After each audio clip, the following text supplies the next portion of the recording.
Kalau Anda omong saya diam, saya betapa menghargai Anda. Tolonglah. Nggak, mulut Anda itu kok jadi nyerang saya nggak paham. Sahabat-sahabat dimanapun berada, saya Zulkifli M. Abbas mengharapkan sahabat-sahabat semua untuk kemudian mensubscribe, like, dan juga men-share channel kita ini. Salam Tauhid, salam satu Tuhan. Tenang. Jangankan saya ngomong di sepak pun Anda di sini kok nggak kasih ilmu, ngapain? Tunjukkan Anda bijaksana, tunjukkan Anda bukan orang bodoh. Saudara, saya melalui Bible pun dilarang mendengarkan orang bodoh. Itu, justru itu. Nah, iya kan? Kan giliran saya bicara, Anda bicara. Enggak, maksud saya gini loh saudaraku, gini. Jangan perlihatkan kekalahan sebelum bertempur. Ketika Anda kemudian tidak menanggapi pernyataan saya, tapi Anda hanya menjelaskan tentang kehebatan Anda dan saya tidak hebat, itu Anda sudah memperlihatkan Anda kalah. Oke lah. Argumentasi saya loh yang Anda bantah gitu loh. Argumentasi saya yang berdasar berdalil, itu yang Anda bantah. Jangan mengangkat diri, menjatuhkan saya, tapi penonton menyaksikan Anda sudah di bawah. Udah tengkurap di bawah tuh, di bawah tengkurap tuh bersama lumpur. Masih sombong. Kan dah lucu, Abang.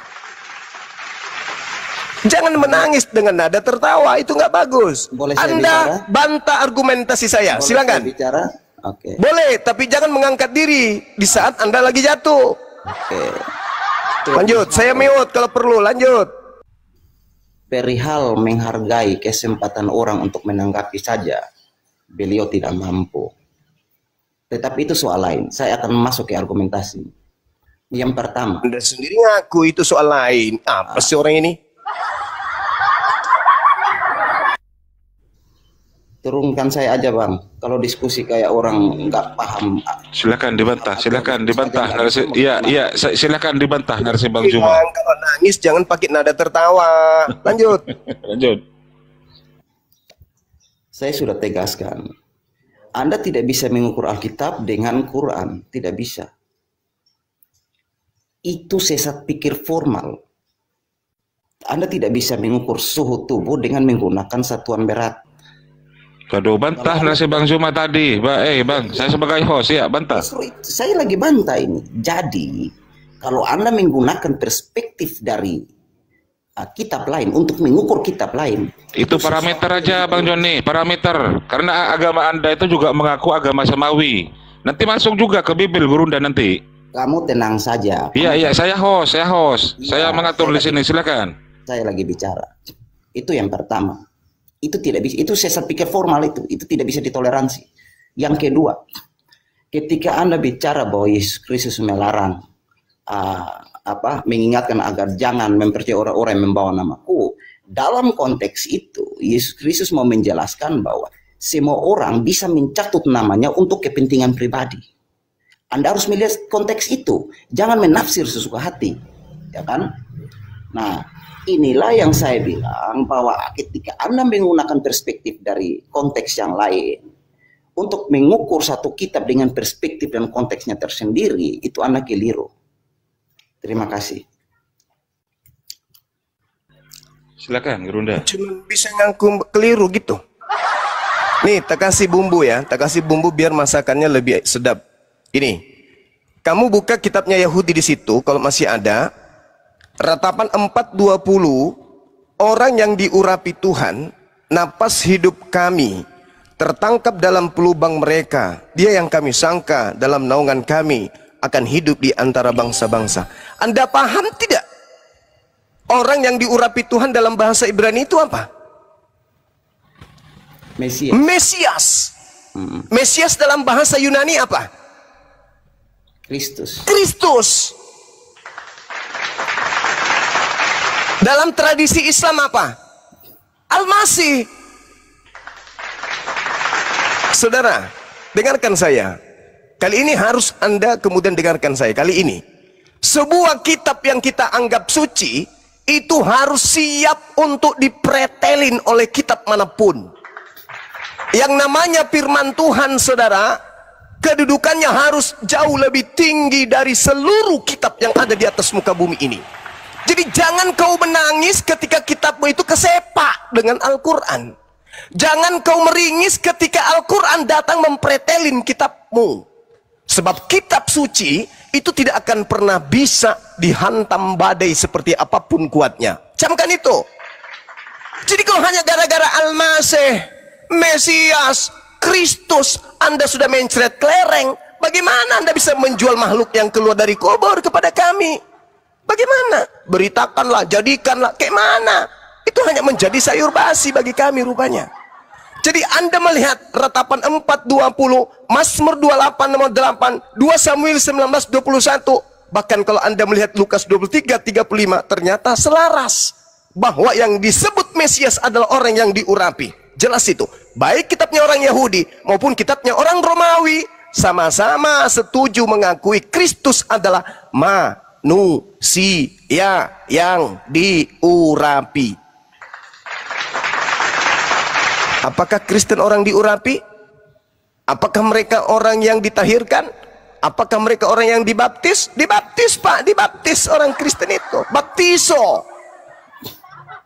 Artinya bahwa Anda harus mengakui bahwa Yesus ketika berpesan kepada muridnya Bani Israel, Karisten di situ belum ada. Dengan kata lain, orang Yahudi pengikut Yesus diminta agar waspada kepada orang-orang yang berlabel Karisten. Kenapa disebut Karisten? Karena katanya pengikut Kristus. Ada nggak orang Yahudi disebut pengikut Kristus? Nggak ada. Nggak ada orang Yahudi disebut pengikut Kristus dengan kata lain Kristen. Nggak ada. Nah, berarti yang harus diwaspadai adalah kelompok di luar Yahudi yang datang-datang membawa nama-nama Kristus. Kristen, pengikut Kristus. Berarti mereka ini mendompleng ke Kristus dengan mengatasnamakan kami adalah pengikut Kristus sama dengan Kristen. Jadi yang harus diwaspadai oleh orang Yahudi, Islam atau Kristen? Ya Kristen lah, Cak Ayu. Sederhana kan? Sederhana. Sekarang yang jadi permasalahan adalah tolak ukur Anda untuk memahami sebuah kebenaran itu bukan akal. Anda mengukur kemudian air dengan menggunakan dayung. Sulit itu. Anda mengukur sebuah kebenaran dengan menggunakan ilusi, angan-angan. Nah, pandangan ini tidak dipakai dalam mengkaji yang disebut kalam Allah, kalamullah, firman Allah. Firman Allah itu kudu bertabrakan dengan akal. Begitu hasilnya, barulah disebut kebenaran. Kalau dia lari dari akal, tidak mau bertemu dengan akal, itu bukan firman Tuhan. Itu firman hantu itu. Makanya saudara, sekali lagi saya katakan, Mesias bagi Yahudi, orang yang diurapi. Mesias bagi Al-Quran, sama, orang yang ditahirkan. Orang yang ditasbihkan. Itu Al-Masih. Nah, sekarang Kristus. Kristus juga sama. Orang yang ditahirkan, orang yang diurapi. Bagaimana dengan Kristen? Oh, Kristen adalah pengikut orang yang diurapi. Apa kata Yesus? Waspadalah kepada penyesat yang datang kepadamu, memakai namaku dan berkata, akulah Kristus. Nah, Kristus ini, Kristen ini bukan hanya sebagai pengikut, tapi menurut pendirinya, yaitu Paulus, seluruh Kristen itu adalah Kristus. 1 Korintus 12 nomor 27. Kan jelas aku bilang kan? Jadi Kristen ini adalah Kristus. Anggota polisi adalah polisi. Anggota Kristus adalah Kristus.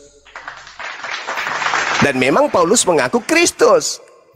Paulus itu mengaku Kristus. Berarti yang harus diwaspadai adalah Paulus dan pengikutnya Kristen. Sekali lagi, Paulus itu mengaku Kristus dengan lantangnya. Asistennya yaitu Lukas melantik pun pimpinannya Paulus menjadi Kristus bagi non-Yahudi. Dan ingat, ini terakhir. Kata kata Paulus di dalam Galatia 4 nomor 5, Yesus itu menebus orang-orang yang tunduk di bawah hukum Taurat. Itu kata Paulus. Berarti dia hanya untuk ini dong. Berarti dia hanya untuk penganut Taurat dong, orang Yahudi. Iya, tapi kata Paulus, sabar dulu. Tenang. Kok tenang? Kan ada aku. Aku ini dihukum untuk non-Yahudi. Yesus dihukum untuk Yahudi, aku dihukum untuk non-Yahudi. Di mana itu tertulis, Bang? Efesus 3 nomor 1. Itulah sebabnya aku ini, Paulus, orang yang dihukum karena Kristus Yesus untuk kamu dan orang-orang yang tidak mengenal Tuhan. Jadi Paulus itu dihukum untuk orang-orang yang tidak mengenal Tuhan. Siapa itu? Di luar Yahudi. Siapa mereka? Yang sekarang menjadi Kristen, sudah kenal Tuhan. Oke ya. Jadi Yesus menurut Paulus menebus dosa dari kutu hukum Taurat untuk siapa? Pemilik Taurat. Di mana itu tertulis? Galatia 4 nomor 5. Lalu bagaimana dengan Kristen dan Yahudi? Tenang, aku dipenjara untuk orang-orang yang tidak mengenal Tuhan. Itu abangnya. Jadi Paulus itu adalah penebus dosa kalian. Silakan. Oke. Anda bilang mengukur kebenaran itu dengan akal. Sekarang Anda mengukur kebenaran kitab orang lain dengan kitab orang lain. Pertanyaannya, kitab siapa yang paling benar sehingga Anda menjadikan itu sebagai rujukan absolut? Itu yang pertama. Karena ketika Anda di agama Yahudi, Anda akan klaim bahwa kitab Anda paling benar. Anda kalau di agama Hindu, Anda akan klaim kitab Anda paling benar. Maka pertanyaannya, kitab mana yang paling absolut dianggap sebagai benar? Itu masih debatable. Yang itu sebabnya Anda hanya bisa mengukur kebenaran Alkitab dengan menggunakan Alkitab, bukan menggunakan Al-Quran. Karena ketika kita berbicara tentang akal sehat, itu tidak masuk akal. Karena begini, ketika Anda berbicara tentang Quran yang sejarahnya hanya datang dari ilham di dalam sebuah gua, di sana tidak ada saksi, secara akal sehat mana mungkin orang percaya? Bahkan menuduh orang sekalipun minimal 2 alat bukti, minimal 2 orang saksi. Ini kok wahyu datang sendiri-sendiri di dalam gua, dianggap itu wahyu, lalu dibuatlah menjadi sebuah kitab. Dari perspektif akal sehat itu tidak masuk akal. Jadi itu sudah bertentangan dengan narasi Anda sendiri. Terus yang kedua, Anda bicara polisi itu jabatan, Mesias itu gelar. Jadi ketika Anda bicara bahwa anggota polisi adalah polisi, bukan berarti gelarnya sarjana hukum, bisa sarjana ekonomi dalam perspektif pendidikan, tapi dalam perspektif lain dia bisa juga sebagai seorang ayah. Nah, ini yang menjadi soal. Anda tidak bisa membandingkan hal-hal yang demikian. Bagi saya itu false analogi, karena anggota Hercules bukan Hercules. Gitu, Bang. Jadi dari tadi ini Abang saya lihat hanya memainkan sesat pikir formal, yang mana dalam kaidah diskusi-diskusi formal itu tidak ditoleransi. Terima kasih. Ya, anggota Hercules bukan Hercules. Anas sami bayao. Anas samin punna anggota Hercules bukan Hercules, karena Hercules itu nama, tiai gelar. Jangan kamu pikir ini gereja, jangan kau berpikir kau sedang berhadapan dengan anak-anak kecil, sampai kamu dengan mudahnya nipu sana, nipu sini, ngambil analogi ini, seakan-akan kok kamu sedang berhadapan dengan orang yang lebih paham Bible, ya, 3 sampai 4 juta tingkat di atasmu. Paham itu dulu, kau harus paham itu. Saya sedang berbicara dengan Bang Suma yang jauh lebih paham Bible daripada aku yang Kristen ini sendiri. Catat itu. Jadi jangan sokongan kau berbicara. Anggota Hercules, ngasami teh Hercules. Tapi anggota geng daripada, misalnya Hercules punya geng, anggotanya, nama gengnya itu adalah Blokok, maka semua anggota itu adalah Blokok semua. Polri atau polisi itu adalah jabatan dan sekaligus gelar, tiai nama. Udahlah, kamu gak usah muter-muter di situ, jangan sok paten kau. Itu aja kau bahas. Kalau berbicara mengenai kesaksian, siapa saksi melihat Musa menerima firman? Mencet kau kan? Siapa saksi melihat Paulus menerima Galatia, Efesus, Markus? Siapa yang melihat saksi? Dari mana dia dapat buku-buku itu?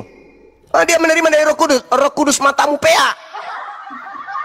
Jangan kau ajar kami itu yang menjadi bodoh kayak kalian, jangan. Please. Kalian aja yang bahlul, jangan ajar kami. Jadi tidak perlu ada kesaksian. Kebenaran itu tidak membutuhkan saksi. Yang namanya benar. Yang namanya hak. Justru yang butuh kesaksian banyak itu adalah kebohongan, biar dianggap benar. Paham kau? Kebohongan untuk dijadikan sebuah kebenaran, maka butuh kesaksian. Kesaksian siapa? Kesaksian palsu. Sama yang diadakan oleh imam kepala mahkamah agama. Mereka ingin menyalibkan Yesus dengan menyajikan kesaksian-kesaksian palsu dan tipu muslihat. Paham kau situ? Sampai kalian percaya, oh Yesus datang untuk nebus dosa. Kamu percaya itu dari kesaksian palsu, bukan? Jadi nggak usah kemana-mana. Jangan kemana-mana. Yang kita bahas ini adalah apakah benar salah sembah Kristus? Ya salah lah, cumi. Menyembah Kristus itu salah. Karena Kristus itu bukan Tuhan. Kristus itu manusia yang diurapi Tuhan. Coba kau tunjukkan gelar Tuhannya Yahudi. El Shaddai, El Eroi, El Gibor, Salsalom, Ehyer. Ada enggak?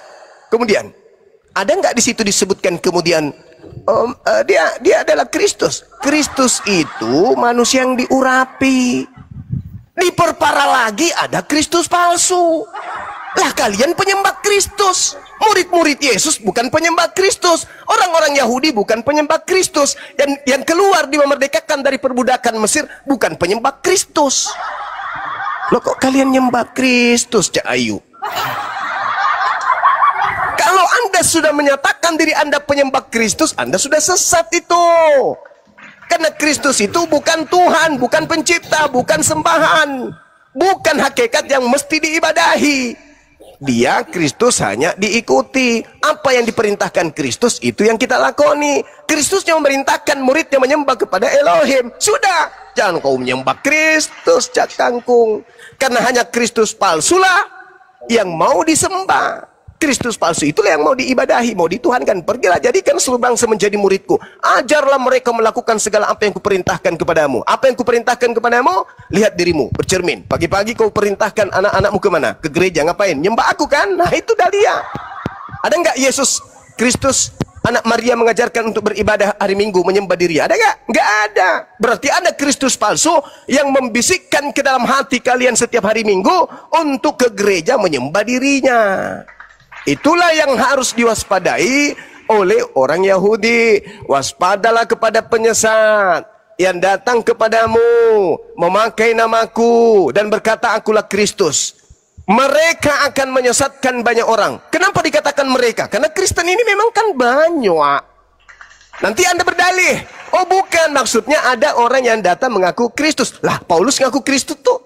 Ayo, Paulus ngaku Kristus. Jadilah teladanku sebab aku ini juga adalah Kristus. Ngaku Kristus dia.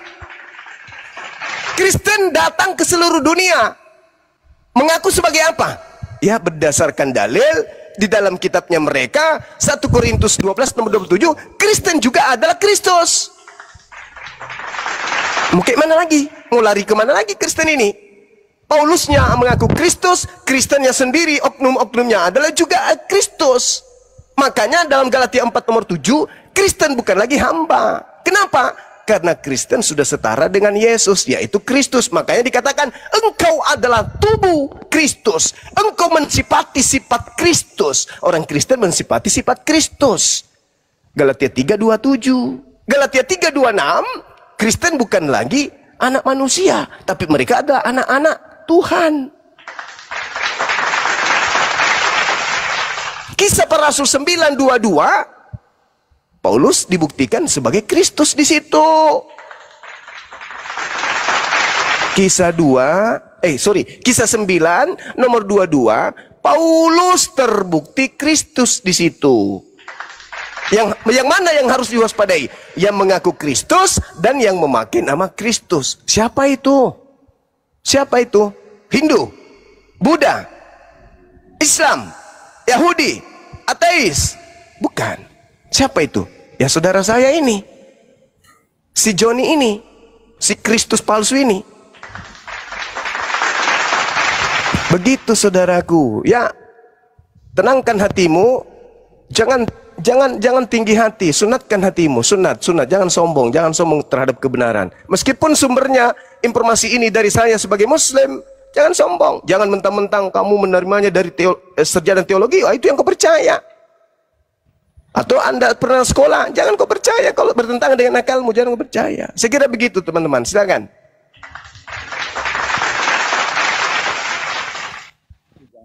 Penting yang saya nangkap ya. Yang pertama, terima kasih karena Bang Suma sudah bisa membedakan mana jabatan, mana pribadi, mana gelar. Itu yang pertama. Sehingga kalau polisi, jabatan sebagai polisi, gelarnya bisa sarjana ekonomi, bisa sarjana hukum. Itu yang pertama. Terima kasih karena sudah bisa membedakan itu. Terus yang kedua, bahwa Wahyu tidak butuh pembuktian, saya pikir itu sudah bertentangan dengan argumentasi Bang Suma sendiri yang menyatakan bahwa kebenaran perlu diukur dengan akal sehat, ya. Karena apa? Wahyu butuh pembuktian dan alat bukti itu banyak, ya kan? Di dalam hukum sendiri ada 5 alat bukti. Terus yang terakhir, Abang bicara tentang mewarisi sifat Kristus sehingga Abang simpulkan dia adalah Kristus. Sekali lagi saya bilang bahwa cara berpikir Abang ini absurd dari awal. Karena apa? Karena ketika Bapak A mempunyai anak bernama C dan si C mewarisi sifat pendiam Bapak A, bukan berarti si C adalah A. Ya. Jadi dari awal itu narasi yang dibangun oleh Abang ini sesat pikir formal yang tidak bisa ditoleransi sama sekali. Sehingga bagi saya diskusi ini ngalor ngidulnya kemana-mana nggak jelas. Gitu aja Bang. Iya. Nih tak kasih ilmu gratis sama sampean ya. Berbicara mengenai kebenaran, tolak ukurnya akal. Bahwa kebenaran itu tidak butuh saksi. Kebenaran itu pola ukurannya adalah akal sehat. Contoh, 1400 tahun silam Al-Quran memberikan informasi akurat yang datang kepada manusia yang hidup di zaman jahiliyah, yang tidak mengerti baca tulis, pengetahuan tentang kemajuan peradaban Roma, Yunani, India dan seterusnya. Buta pengetahuan, jauh dari modernisasi, tak ada ilmu di sana. Beliau kemudian menyatakan, wa arsalna riyah lawaqih fa anzalna minas sama ma'a fa asqainakum wa ma antum lahu bikhazinin.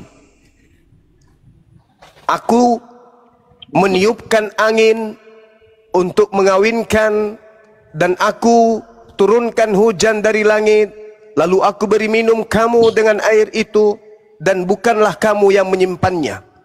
Ilmu pengetahuan baru-baru ini menemukan bahwasanya ternyata tumbuhan itu dikawinkan melalui tiupan angin.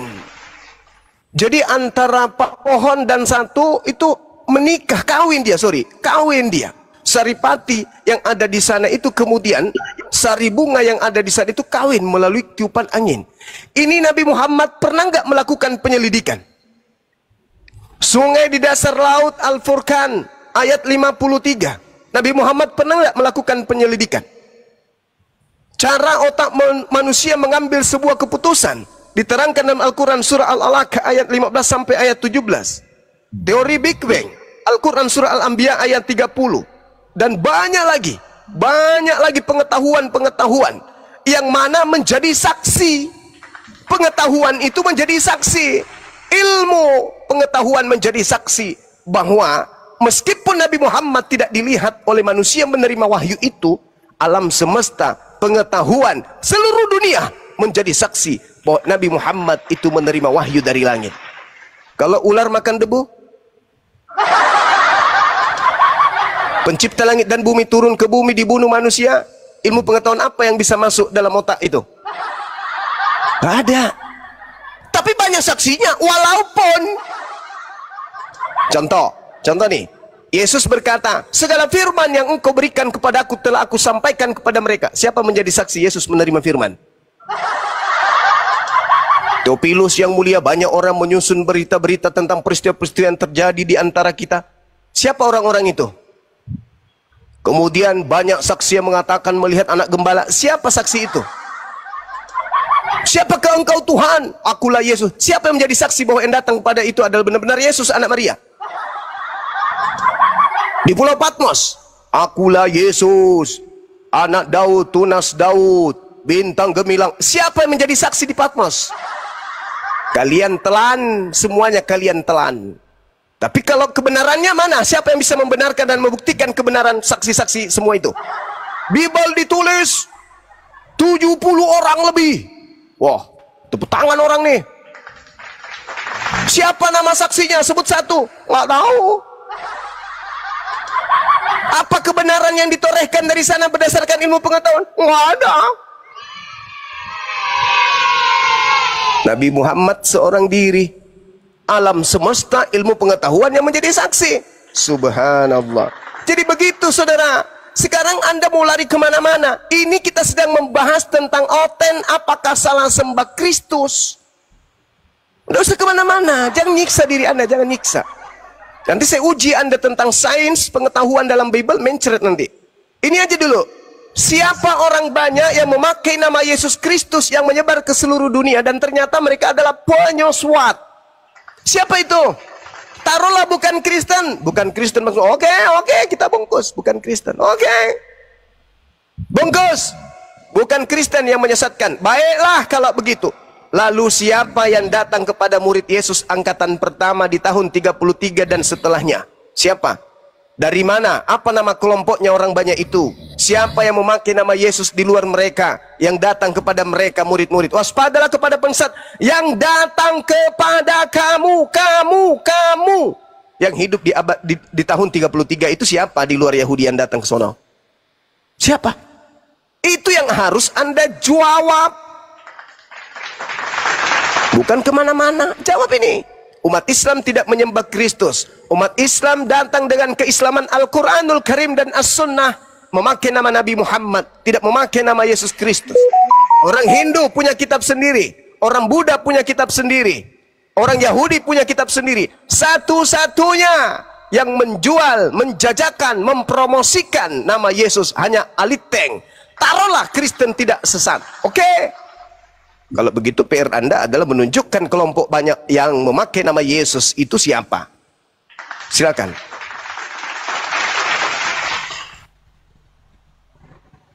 Bang Suma ini dari tadi nih ngalor ngidulnya kemana-mana. Tapi oke lah, saya tangkap begini. Kalau Anda menggunakan sains sebagai rujukan alat ukur, bahwa sains membuktikan bahwa Muhammad termasuk tumbuhan bisa dikawinkan, katanya itu penemuan yang baru, ilmu yang baru ditemui. Aduh bang, belajar banyak bang.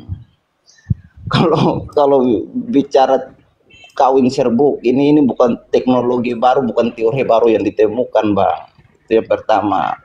Terus yang kedua, sains itu bukan alat ukur yang mutlak, tidak. Sains itu bisa berubah bang.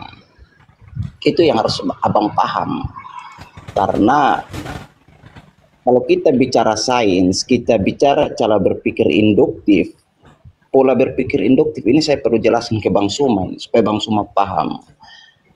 Induktif itu ketika satu saja data berubah dari sampel, maka keseluruhan kesimpulan akan berubah sehingga sains itu berkembang. Sains tidak mutlak. Kalau Anda belajar filsafat sains tidak pernah mengklaim dirinya mutlak. Itu yang pertama. Terus yang berikut lagi bang, Anda tidak bisa mengukur pengetahuan menjadi salah satu bukti bahwa Muhammad itu adalah betul nabi apa segala macam penerima wahyu. Tidak bang, itu bukan satu-satunya. Dan kembali pada filsafat sains tadi, sains bisa berubah, sains tidak absolut. Nah, bagaimana Anda menggunakan alat ukur pada kebenaran yang mutlak dengan menggunakan suatu kebenaran, satu kesimpulan hipotesis yang bisa berubah besok pagi. Nah, terus yang berikut lagi, Bang. Anda berusaha untuk mereduksi kata pembuktian dengan berbicara tentang saksi. Bukti tidak harus saksi, Bang. Kalau Yesus Kristus ketika dia menerima wahyu dalam tanda petik sebagai manusia, dia diikuti dengan petunjuk hidup. Satu petunjuk bahwa perilaku hidupnya dia memang bermoral, bukan kau. Apa petunjuknya? Ya. Nah, kalau abang paham yang tadi nyambung itu, kalau dia belajar tentang filsafat hukum, dia belajar tentang hukum, 5 alat bukti itu salah satunya petunjuk, termasuk perilaku hidup. Kalau kawin sana kawin sini, itu bukan petunjuk. Bisa menipu demi kebaikan, itu bukti bahwa ini bukan petunjuk. Itu petunjuk yang keliru, karena tidak mungkin Allah yang benar berkontradiksi dengan dirinya sendiri. By logic tidak mungkin. Tidak mungkin Allah yang benar mengajari umatnya untuk menipu demi kebaikan. Karena apa? Ketika Anda memisahkan kejujuran dari kebenaran, itu Anda sedang memisahkan dingin dari es, dan itu adalah absurditas berpikir. Nah, Ya sudah ya.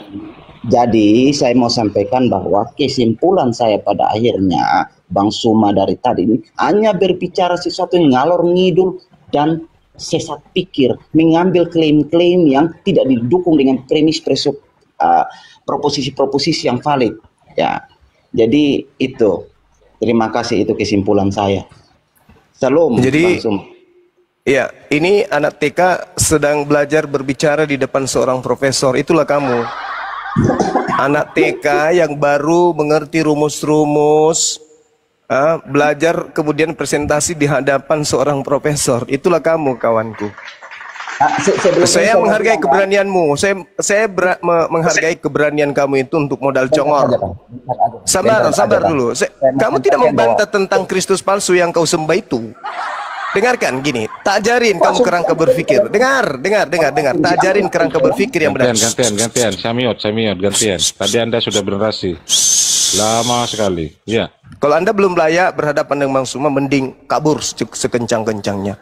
Kamu lihat kitab yang kau ambil dari Yahudi itu, kau ambil secara tidak sah. Diam dulu. Anak TK, diam dulu. Anak TK yang hanya belajar presentasi. Kau dengar saya dulu bicara, jangan kau langsung kabur. Dengar dulu. Kalau berbicara mengenai kebenaran itu, saya katakan tidak butuh saksi. Yang namanya kebenaran gak butuh saksi. Kitab yang kau ambil Kejadian 1, hendaklah tanah menumbuhkan tunas-tunas muda, tumbuh-tumbuhan berbiji, segala jenis pohon, bebuahan, bla bla bla. Gimana ceritanya itu bisa terjadi sementara matahari nanti di hari keempat? Itu udah terbantah oleh ilmu pengetahuan. Terus kamu mengatakan, bagaimana mungkin menolak, memberikan sebuah ilustrasi kebenaran berdasarkan dengan ilmu pengetahuan, sementara ilmu pengetahuan itu nanti akan berubah. Matamu suwe.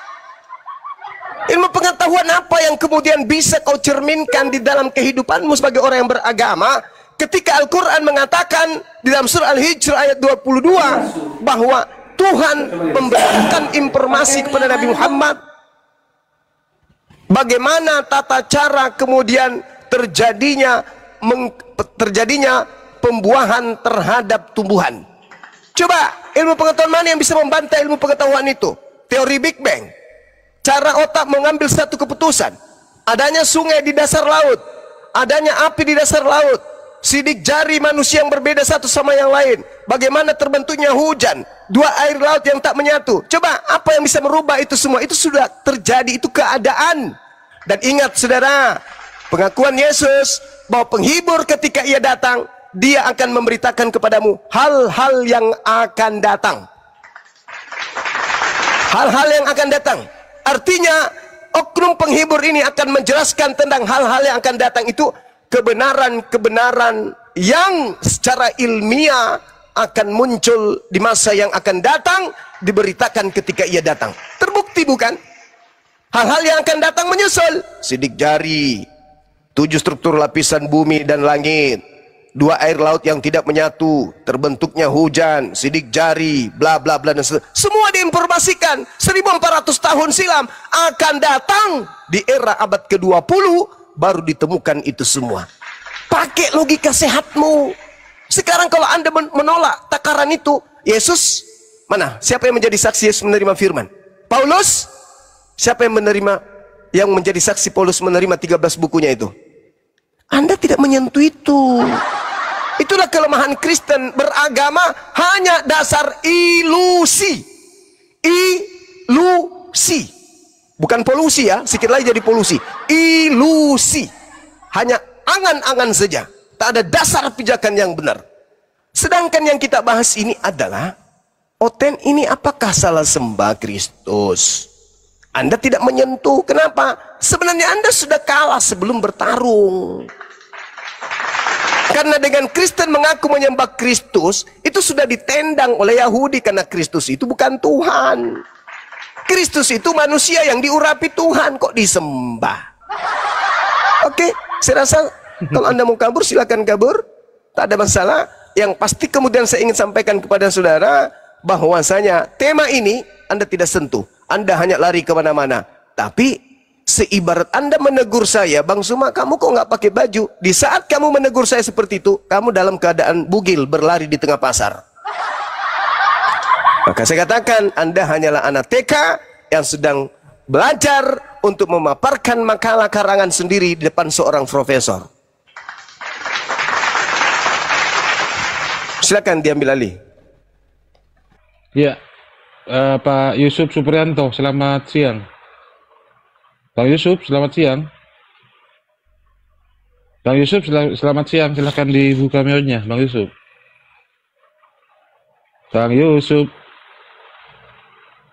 Ya, saya ganti ke Gabriel. Ya, silakan Gabriel. Selamat siang, Gabriel. Apa itu? Lanjut. Loh, iyalah, sesuai tema inilah. Pakai kacamatamu dulu. lagi capek aku dengar Juma apa ngedongeng. Ya, dilanjutlah. Iya. Dongeng semua ya cerita kalian ini, cerita-cerita apologet ini. Silahkan, kalau memang dongeng, bantah dengan data juga. Nggak perlu dibantah lah, capek bantah-bantah itu. Ya sudah, kalau memang nggak mau bantah, turun aja. Waduh, ini tadi komentar naik.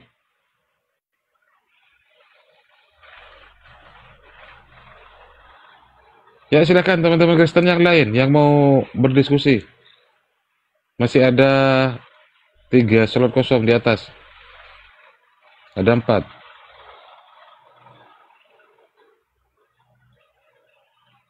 Pak Cik Kredel, silakan naik Pak Cik Kredel. Pak Cik yang dari Singapura, silakan.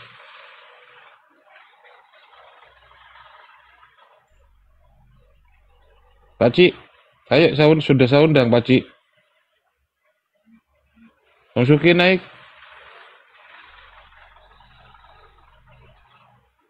Ya, saya naikkan dulu ya. Yang Islam jangan naik dulu teman-teman ya. Sudah ada narasumber di sini di atas.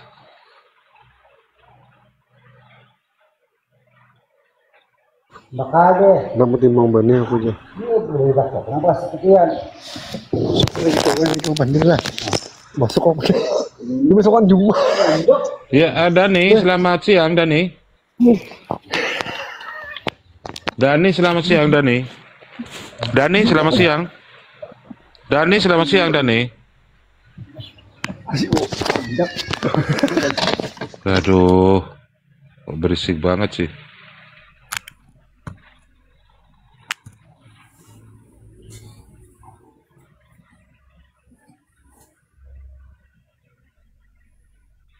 Yang Islam mohon batalkan permintaannya yang Islam, teman-teman.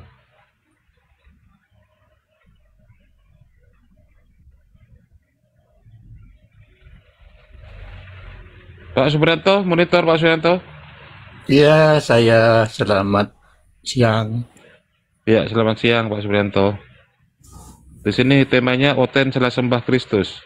Berarti ada Kristus lain ya, Pak Supriyanto. Ya, silakan Iya, kalau mau dibantah Pak Supriyanto.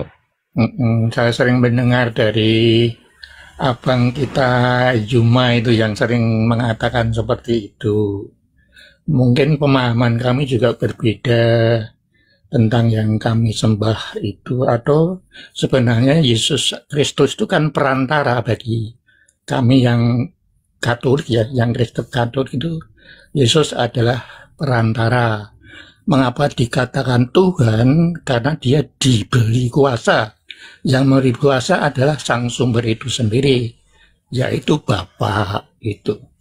Atau Bang Juma bisa menjelaskan mengapa Yesus itu selain Yesus Kristus, selain diurapi, apakah ada pengertian tentang Kristus, Bang Juma? Ya, Iya. Kristus itu juru selamat secara fisik. Secara tradisi Yudaism, Kristus adalah utusan Tuhan yang membebaskan bangsa Israel dari penjajahan fisik bangsa lain.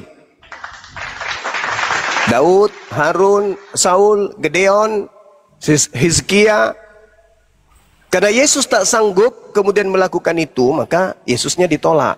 Karena Yesus tak sanggup memberikan kemenangan terhadap fisik mereka, jiwa mereka, bangsa mereka yang tertekan oleh bangsa Romawi. Begitu. Jadi dia juru selamat, bukan hanya juru selamat rohani, tapi juga secara fisik. Itu. Iya. Kalau pemahaman kami, Yesus Kristus itu karena diurapi sebagai raja, diurapi sebagai imam, dan diurapi sebagai yang satunya apa lupa, itu tiga ya, raja, imam, dan nabi gitu. Itu dan kemudian mengapa dia Kristus?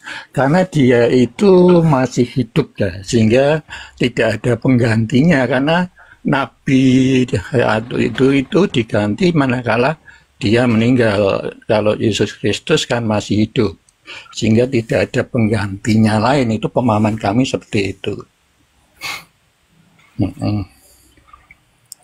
Kalau Bang Juma tadi mengatakan bahwa penyelamat tidak hanya penyelamat rohani, tetapi juga penyelamat fisik. Yang dimaksud penyelamat fisik untuk Yesus itu di mana ya Bang ya? Ada tercatat di mana itu ya?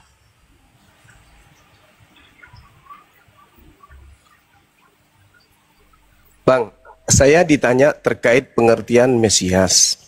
Saya jelaskan, Mesias atau Kristus bagi yang punya konsep ini adalah orang yang diurapi Tuhan, yang mampu menyelamatkan Bani Israel dari tekanan bangsa lain. Yang dijanjikan Mesias itu bukan bangsa lain, cuman Yahudi toh. Bani Israel yang dijanjikan Mesias, bukan Karisteng. Karisteng ini hanya penumpang gelap aja. Jadi yang tahu tentang konsep Mesias ya mereka. Contoh, Ratapan 4 nomor 20, orang yang diurapi Tuhan, dan seterusnya. Mazmur 88, Tuhan adalah kekuatan umatnya dan benteng keselamatan bagi orang yang diurapinya. 2 Samuel 19 nomor 21. Semua berbicara mengenai orang yang diurapi, yang kemudian bisa menyelamatkan bangsa Israel dari tekanan penjajah. Ya, tidak apa-apa. Kalau ini Bang Yuma, ini kan Bang Yuma tadi mengatakan hanya diutus untuk bangsa Israel gitu ya. Mengapa Betul. demikian Bang Yuma? Kalau pemahaman Bang Yuma, mengapa hanya untuk bangsa Israel gitu? Karena memang Tuhan lebih mengutamakan Israel pada masanya sampai kepada datangnya Yesus. Di luar bangsa Israel itu tidak dianggap umat, apalagi Roma, nggak dianggap umat Romawi itu. Romawi inilah yang kemudian menggaungkan agama Kristen. Sementara mereka tidak ada nabi yang datang kepada mereka, nggak ada kitab suci yang datang kepada mereka. Ya mereka sebut perjanjian baru hanya catatan-catatan pewarta yang mereka kumpulkan, yang mereka kemudian loloskan pada saat pengkanonan. Perjanjian baru hanya remah-remah yang dihasilkan dari terjemahan kitabnya Yahudi yang mengalami evolusi dan seterusnya, koreksi demi koreksi. Di abad keempat baru disahkan menjadi kitabnya orang Katolik. Oh, Perjanjian ya. baru, perjanjian lama itu bukan untuk dijadikan sebagai panduan yang berasal dari Tuhan. Oh, begitu. Yes. Ya. Perjanjian lama itu terjemahan Septuaginta dari kitab Tanakh milik keturunan Yakub. Perjanjian baru itu, perjanjian baru itu. Dulu, Bang. Sama dulu. Saya tanya dulu, saya sampaikan dulu. Perjanjian baru itu hanya tulisan-tulisan pewarta yang dianggap kitab dan dijadikan sebagai suci. Bukan tulisan nabi-nabi, bukan wahyu Tuhan. Silakan. Oke, tadi kan sebenarnya kita memahami tentang mengapa Yesus Kristus itu hanya diutus bangsa Israel. Untuk bangsa Israel itu pun hanya tercatat di dalam Matius itu ya, waktu ketemu dengan perempuan Kanaan itu. Padahal lebih dari itu menurut pemahaman kami diutus ke bangsa Israel karena Taurat itu kan hanya diperlakukan di bangsa Israel.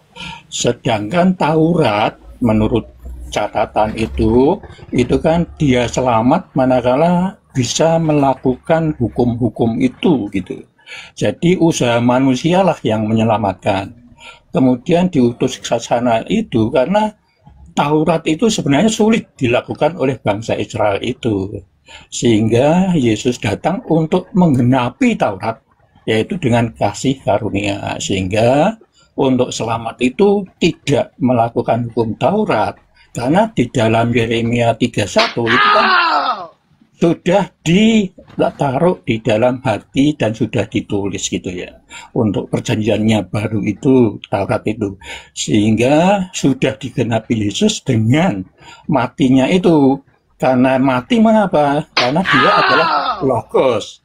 Logos, sehingga Logos mati berarti apa yang dipermankan di dalam Taurat itu sebenarnya sudah tanam dalam hati dan tertulis dalam lisan dalam Yeremia 31. Yang ada adalah perjanjian baru dengan pencurahan darah dan makan roti atau makan tubuh atau makan firman Yesus. Itu tertulis dalam Lukas dan tertulis dalam Matius juga. Itu pemahaman kami. Sehingga mengapa hanya diutus ke bangsa Israel, karena bangsa selain Israel itu kasih karunia hukumnya atau nurani hukumnya gitu, bukan Taurat menurut paman kami gitu. Ini yang lain Bang Yuma, karena kita perbedaan pemahaman saja. Kalau di dalam perjanjian baru itu sebenarnya ada berapa toh di dalam perjanjian baru dan mengapa demikian? Iya, jadi sekali lagi saya katakan perjanjian baru itu bukan firman Tuhan, catat itu. Perjanjian baru itu bukan firman Tuhan. Perjanjian baru itu catatan-catatan pewarta yang dihasilkan dari hasil penyelidikan. Dari hasil susunan-susunan berita yang dipungut dari kesaksian-kesaksian tentang peristiwa, tentang cerita, tentang keadaan yang pernah terjadi. Bukan firman Tuhan. Cetot. Itu satu. Begitu, ya.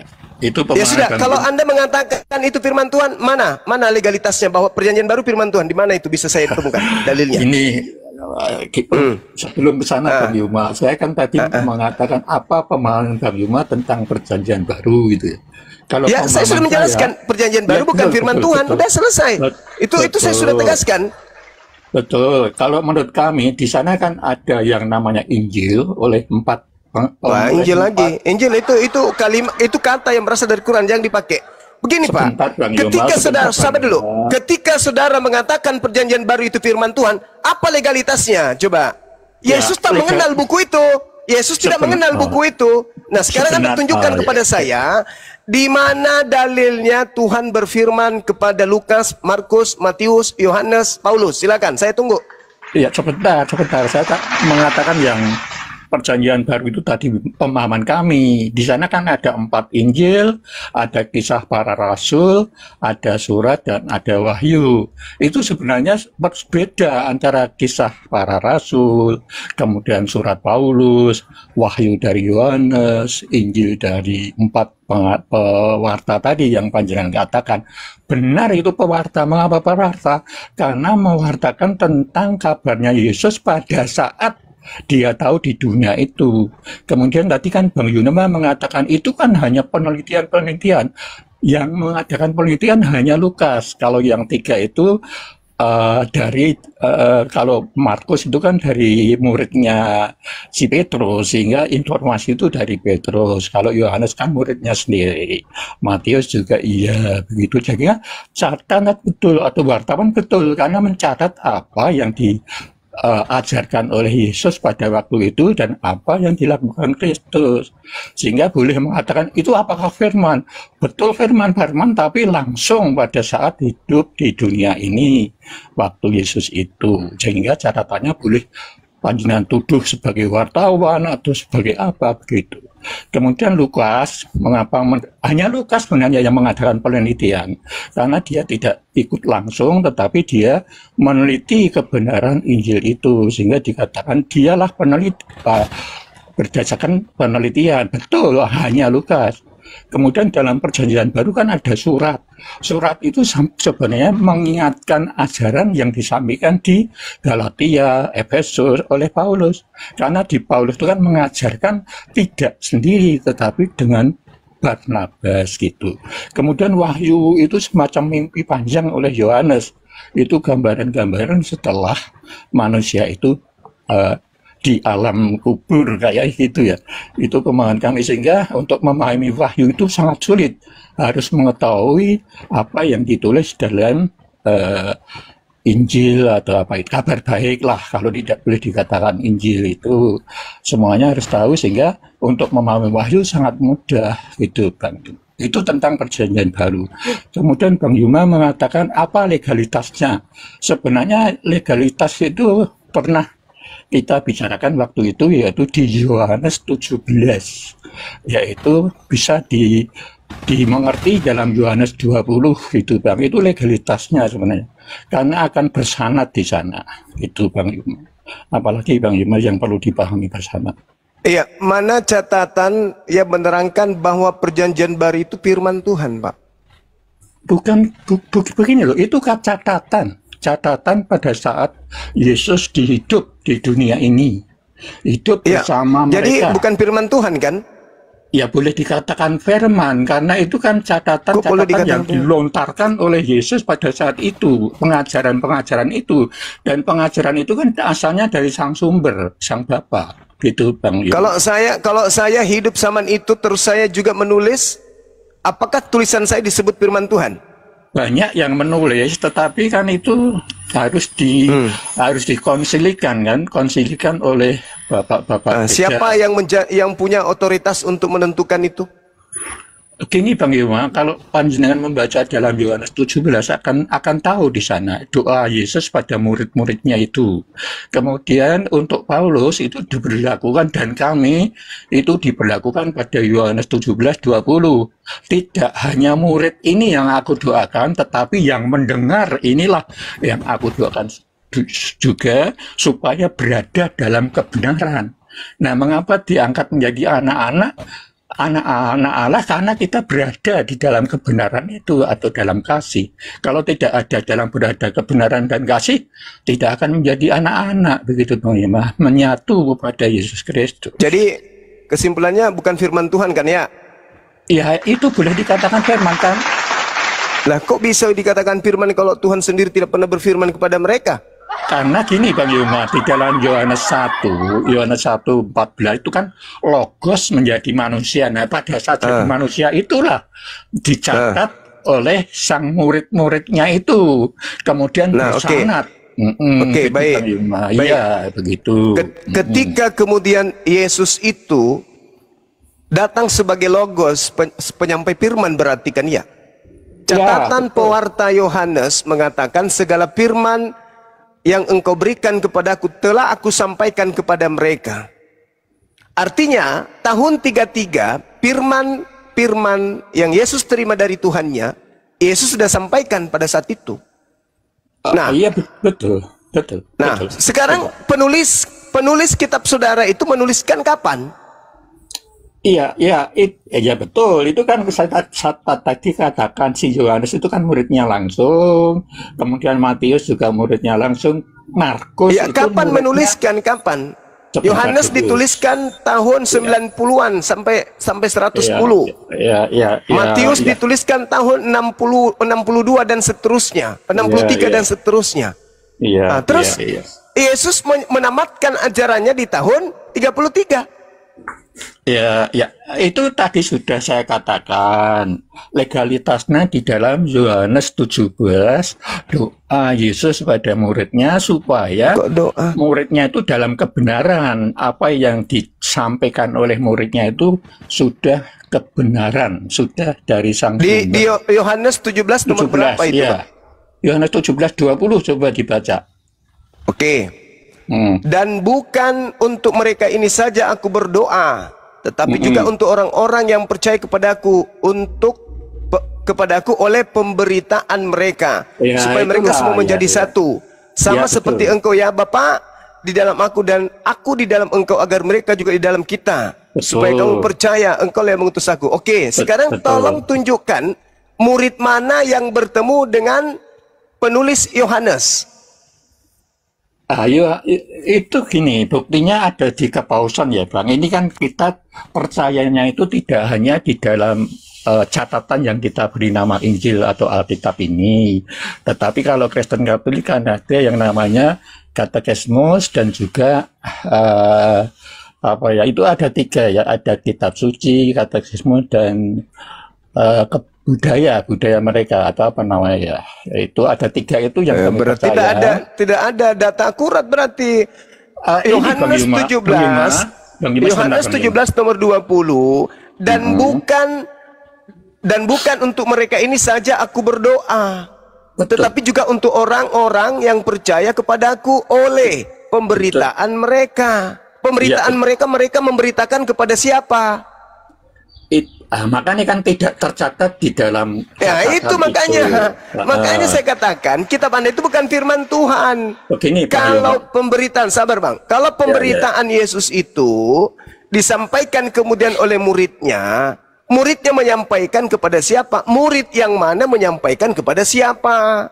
Begini, kalau yang sudah terbukti itu yaitu Petrus, itu paus yang pertama ya. Kalau sampai sekarang kan sudah ada paus 267. Nggak bisa. Petrus itu bertentangan, Bang. Nah, makanya tadi saya mengatakan bahwa kalau Katolik itu tidak hanya Alkitab atau catatan-catatan ini, tapi ada yang lain yaitu katekismus dan yang satu itu apa ya? Itu ada 3 itu Bang, iman kami. Sedangkan iman kami, 4 kitab kanonik ini aja tidak ada validasi, apalagi yang itu. Tidak mungkin Petrus itu diutus hanya kepada orang-orang yang bersunat, bukan kepada orang Roma, Yunani, Kristen. Galatia 2 nomor 8. Iya, itu Matius 15 nomor 24 dan juga Matius 10 nomor 5 nomor 6. Petrus dilarang ke bangsa lain. Ya, itu memang begitu. Dalam catatan memang begitu. Tetapi Paulus pun di dalam Kisah Para Rasul kan juga hormat kepada para murid itu, sehingga Kisah Para Rasul 15 itu kan dia memutuskan yang sunat tidak bersunat itu kan menjadi masalah, sehingga dia mengadakan konsili, mengadakan rapat-rapat di Yerusalem oleh pinitua atau murid-muridnya. Itu bisa dilihat dalam Kisah Para Rasul 15 itu, sehingga tentang sunat dan tidak sunat itu bukan keputusan Paulus, tetapi hasil konsili atau rapat bersama di Yerusalem oleh pinitua yang tercatat seperti itu.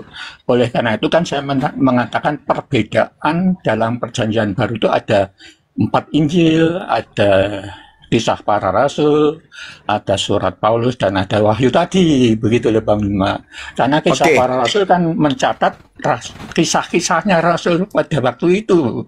Oke, oke. Kegiatan yang dilakukan, Oke. begitu Bang Yuma. Oke. Begitu. Nah, Yesus ini ketika kemudian menyampaikan firman Tuhan, apakah Yesus kemudian menambah dan mengurangi firman Tuhan tersebut?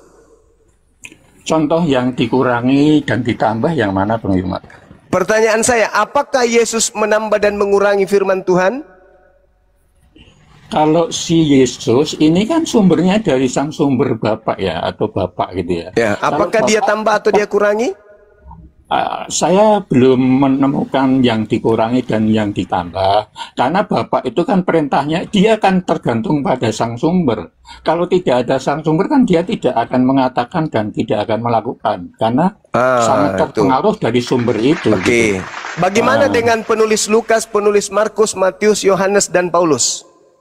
Ya, ini kami mengimani itu Bang Yuma, karena sekali lagi itu kita mempercayai dalam Yohanes 17:20 tadi gitu loh Bang Yuma. Ya, pertanyaan saya, bagaimana dengan penulis-penulis ini, pewarta-pewarta ini? Apakah sifat daripada tulisan mereka itu sama seperti sifat Yesus ketika menerima firman Tuhan, tidak menambah, tidak mengurang? Ya, tentu saja mungkin ada yang lupa ya Bang. Itu kan saling melengkapi antara si Matius, Markus, kemudian Yohanes. Kalau si Lukas itu kan penyelidikan ya Bang, atau penelitian. Pertanyaan saya, apakah mereka tidak menambah, tidak mengurang seperti Yesus? Tetapi Yesus sendiri kan sudah berdoa ya Bang Yuma dalam Yohanes 17 itu kepada muridnya, sehingga dia itu yang dikatakan sudah berada dalam koridor kebenaran begitu. Itu kaitannya dengan dogma ya, dogma iman kami seperti itu Bang Yuma. Iya, dogma. Oke. Betul, dogma iman kami seperti itu. Oke, saudara Bang Arif, mungkin yang lain saya siap ibadah. Yang penting sudah diakui doktrin, dogma gitu, Bang Yusuf. Makasih banyak informasinya, Bang. Iya, Bang. Dari Yohanes 17 tadi. Ya, terima kasih juga, Bang Yusuf. Iya, Bang Arif, sebentar saya izin sejenak dulu untuk ibadah. Ya. Silakan. Terima kasih, Bunda. Ya. Ustaz Felix, monitor Ustaz Felix. Ya, Ustaz Sugi, Pak Sugi, monitor. Pak Sugi. Pak Sugi, monitor.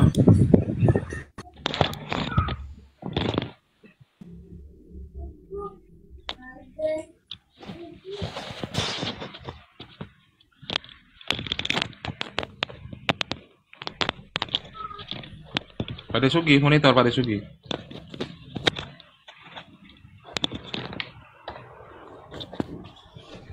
Pak Sugi, monitor Pak Sugi. Ya sudah, gini aja saya tak turun saja Bang, lain kali aja tak naik lagi kalau ada yang mau diskusi dengan saya gitu Bang ya. Iya, nggak apa-apa, jangan turun dulu Pak.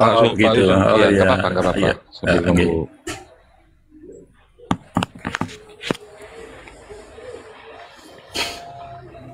Ustaz Felix, monitor Ustaz Felix.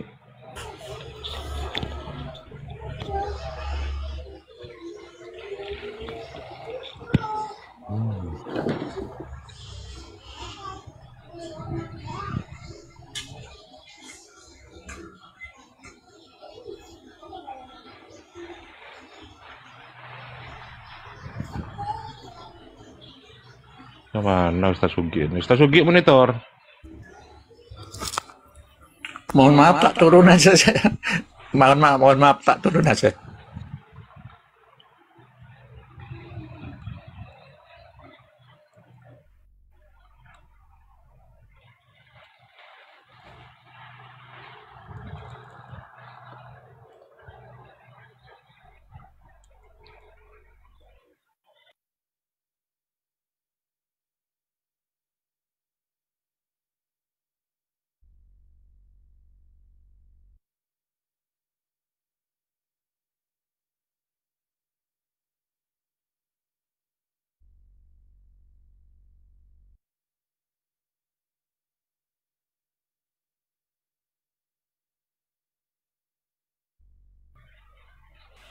Tes.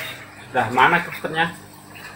Ya, dari tadi dipanggil nggak nyaut Ustaz Uki, turun lah. Oh, Mas Bima masih beribadah. lagi ke belakang tadi bentar.